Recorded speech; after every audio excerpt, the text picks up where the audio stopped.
સૌથી પહેલાં 13 તારીખે મને જ્યુડિશિયલ કર્મચારી પોલીસ ભરતભાઈ ભટ્ટનો કોલ આવતા 13 તારીખે અને 14 તારીખે હું એમની સાથે ઘરે પહોંચ્યો છું અને જ્યુડિશિયલનો મારી પર ખોટો કેસ હતો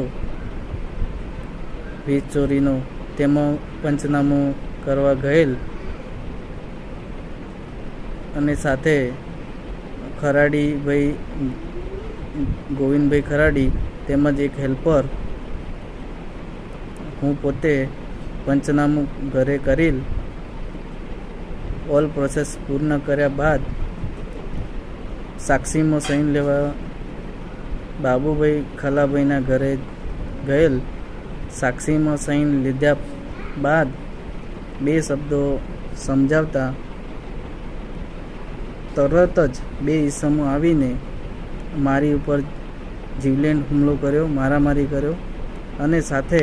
વચ્ચે પડતા ભરતભાઈ ભટ્ટને પણ વાગેલ છે. સાથે ગોવિંદભાઈ ખરાડી પણ હતા, એક વીજ હેલ્પર હતા, વીજકર્મી, અને શૈલેષ બાબુભાઈ હતા. હાલ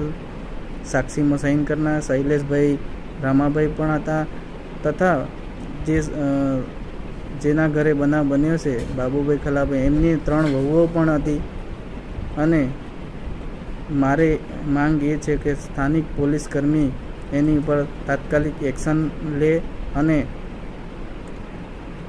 આની ઉપર આગળના 10 થી 15 વર્ષનો ઓલ રેકોર્ડ તપાસ કરે, કાયદેસરની કાર્યવાહી કરે. અને મારી આટલી બી માંગ છે કે એસપી સાહેબની પણ રજૂઆત છે કે આની કાયદેસરની તપાસ થવી જોઈએ અને ગૃહ વિભાગને પણ મારી વિનંતી છે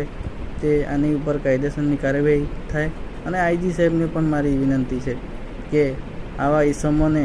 કાયદેસરની કાર્યવાહી કરે એવી મારી માંગ છે.